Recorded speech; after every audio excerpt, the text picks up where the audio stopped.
Assalamualaikum warahmatullahi wabarakatuh. Saya Nikita Sugiarto, NPM 216, kelas 5F. Di sini saya akan menjelaskan tentang studi kelayakan bisnis aspek hukum.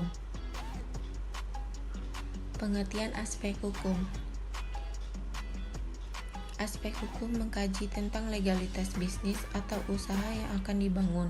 Maka setiap usaha yang didirikan dan dibangun di wilayah tertentu haruslah memenuhi hukum dan tata peraturan yang berlaku di wilayah tersebut.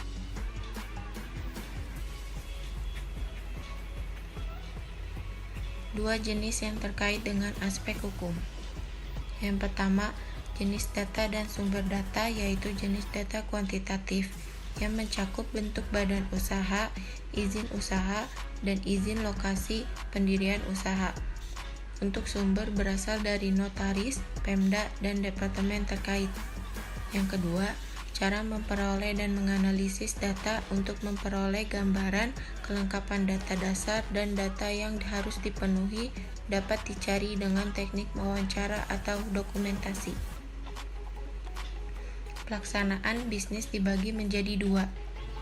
Yang pertama, bentuk badan usaha, antara lain perusahaan perorangan, firma, perseroan terbatas, perusahaan negara, perusahaan pemerintah, koperasi. Yang kedua, identitas pelaksanaan bisnis antara lain kewarganegaraan, informasi bank, keterlibatan pidana atau perdata, hubungan keluarga. Bisnis apa yang akan dilaksanakan? Yang pertama, bidang usaha, kedua fasilitas, ketiga gangguan lingkungan, yang keempat pengupahan.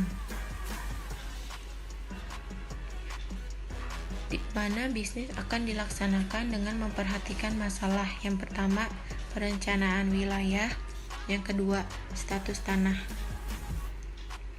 Waktu pelaksanaan bisnis.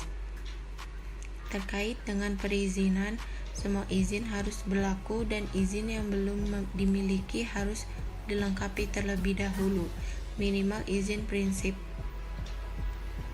Cara pelaksanaan bisnis. Ketika kekurangan modal, usaha ini bisa mengajukan pinjaman ke bank atau lembaga keuangan lainnya. Selanjutnya pasti akan dimintai berbagai persiapan. Peraturan dan perundangan. Usaha yang legal berarti usaha tersebut telah memenuhi aturan perundangan-undangan yang berlaku. Yang pertama, Undang-Undang Nomor 1 Tahun 1995 tentang Hukum Dasar PT. Yang kedua, Undang-Undang Nomor 8 Tahun 1999 tentang Perlindungan Konsumen. Hal-hal yang dimuat dalam akte pendirian sebuah PT, antara lain nama perusahaan, tempat kedudukan PT, modal, surat saham, rapat direksi, rapat dewan komisaris, rapat umum pemegang saham, pemungutan suara dalam RUPS, perubahan anggaran dasar perusahaan, dan yang terakhir langkah dalam likuidasi. Jenis-jenis izin perusahaan berdasarkan bidang usaha, antara lain surat izin usaha perdagangan, surat izin usaha industri, izin usaha tambang, izin usaha hotel dan pariwisata, izin usaha farmasi dan rumah sakit, izin usaha pertanian dan peternakan.